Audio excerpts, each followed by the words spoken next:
Hello guys. Let's explore this famous tale from history, retold in a fresh new way while keeping every single event and idea from the original.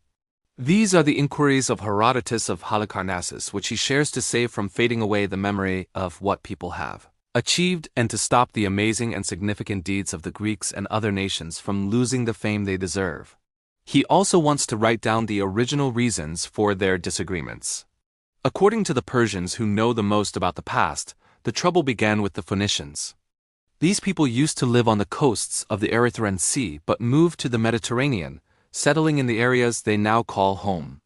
They immediately began, the story goes, to try long sea journeys, loading their ships with goods from Egypt and Assyria. They landed at many spots on the coast, including Argos, which was then the most important of all the states in the region we now call Hellas. Here they laid out their goods and traded with the local people for 5 or 6 days.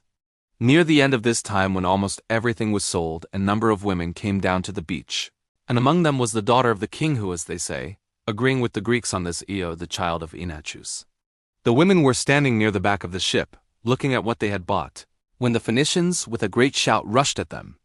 Most of them got away, but some were caught and taken. Io herself was among those captured. The Phoenicians put the women on their ship and set sail for Egypt. This is how Io came to be in Egypt, according to the Persian story, which is very different from the Phoenician one. And this, according to their writers, is how the series of bad acts began. At a later time, certain Greeks, whose specific name they do not know but who were probably from Crete, landed at Tyre on the Phoenician coast and took away the king's daughter Europa. In this, they were only getting their own back. But later on, the Greeks, they say, were responsible for a second act of force. They prepared a warship and sailed to Aea, a city of Colchis, on the river Phasis. From there, after finishing the rest of the business that had brought them, they carried off Medea, the daughter of that land's king. The king sent a messenger to Greece to demand they right the wrong and give back his child. But the Greeks answered that since they had received no justice for the wrong done to them in the taking of Io the Argive, they would give none in return now. In the next generation after this, according to the same sources, Alexander the son of Priam, keeping these events in mind, decided to get himself a wife from Greece by force, fully believing that as the Greeks had not made up for their crimes, he would not be made to make up for his either. So he seized Helen. Upon this, the Greeks decided that, before trying anything else, they would send people to ask for the princess back and to demand they right the wrong.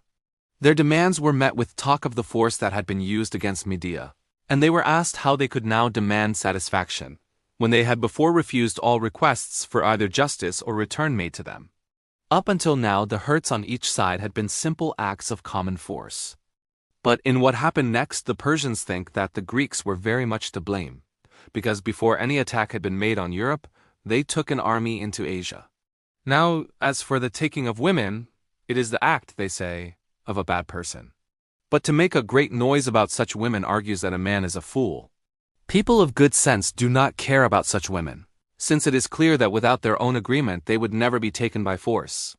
The Asiatics, when the Greeks ran off with their women, never bothered themselves about it. But the Greeks, for the sake of a single girl from Lacedaemon, gathered a huge force, invaded Asia, and destroyed the kingdom of Priam. From then on, they always saw the Greeks as their clear enemies. For Asia, with all the many different tribes of other peoples that live there, is seen by the Persians as their own. But Europe and the Greek people they see as different and separate. Such is the story which the Persians tell of these things.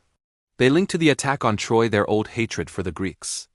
The Phoenicians, however, about Io, differ from the Persian statements. They deny that they used any force to take her to Egypt. She herself, they say, having started a close relationship with the captain while his ship was at Argos, and finding herself to be with child, by her own choice went with the Phoenicians when they left the shore, to escape the shame of being found out and the angry words of her parents. Whether this last account is true, or whether it happened another way, I will not talk about further. I will go right on to show the person who first, as far as I know, hurt the Greeks. After that I shall go forward with my story, describing both the greater and the smaller cities with the same care. For the cities which were once great have mostly become unimportant, and such as are now powerful were weak in the old days. I shall therefore talk about both, believing that human good fortune never remains in one place for long. Croesus, son of Aluates, by birth a Lydian, was ruler of all the nations to the west of the river Halys. This river, which separates Syria from Paphlagonia, flows from south to north and finally runs into the Euxine Sea. As far as we know, he was the first of the peoples from other lands who had dealings with the Greeks, making some of them pay him money and forming agreements with others. He conquered the Aeolians, Ionians, and Dorians of Asia, and made a formal agreement with the Lacedaemonians. Up to that time all Greeks had been free. For the Cimmerian attack upon Ionia, which was earlier than Croesus, was not a conquest of the cities, but only a raid for stealing things. The rule of Lydia, which had belonged to the Heraclids, passed into the family of Croesus, who were called the Marnidae, in the way which I will now relate. There was a certain king of Sardis, Candaules by name, whom the Greeks called Merciless. He was a descendant of Alcaeus, son of Hercules. The first king of this family was Agron, son of Ninus, grandson of Belus, and great-grandson of Alcaeus. Candaules, son of Myrsis, was the last. The kings who ruled before Agron came from Lydus, son of Adus, from whom the people of the land, called before that Meonians, received the name of Lydians. The Heraclids, who came from Hercules and the slave girl of Dardanus, having been given the management of affairs by these princes, obtained the kingdom because of an oracle. Their rule lasted for 22 generations of men, a time of 505 years. During the whole of that period, from Agron to Candaules, the crown passed in a direct line from father to son. Now it happened that this Candaules was in love with his own wife, and not only that, but thought her the most beautiful woman in the whole world. This idea had strange results. There was in his group of guards a man whom he especially liked, Gyges, the son of Dascylus. All affairs of the greatest importance were given by Candaules to this person, and to him he was in the habit of praising the extreme beauty of his wife, so matters went on for a while. At last one day, Candaules, who was destined to come to a bad end, spoke to his follower like this. I see you do not believe what I tell you of my lady's beauty. But come now, since people's ears are less trusting than their eyes, find some way by which you may see her without clothes. At this the other cried out loudly, saying, What very unwise talk is this, master, which you have spoken? Would you have me see my mistress when she is without clothes? Think about it that a woman, with her clothes, puts off her modesty. Our fathers, in time past, showed right and wrong plainly enough, and it is our wisdom to let ourselves be taught by them. There is an old saying, let each look on his own. I believe your wife is the most beautiful of all women. Only, I beg you, do not ask me to do wrong. Gyges tried in this way to refuse the king's idea, shaking with fear that some terrible evil should happen to him because of it. But the king replied to him, Take courage, friend. Do not suspect me of planning to test you with this talk, nor fear your mistress in case harm comes to you from her hands. Be sure I will arrange it so that she will not even know that you have looked upon her.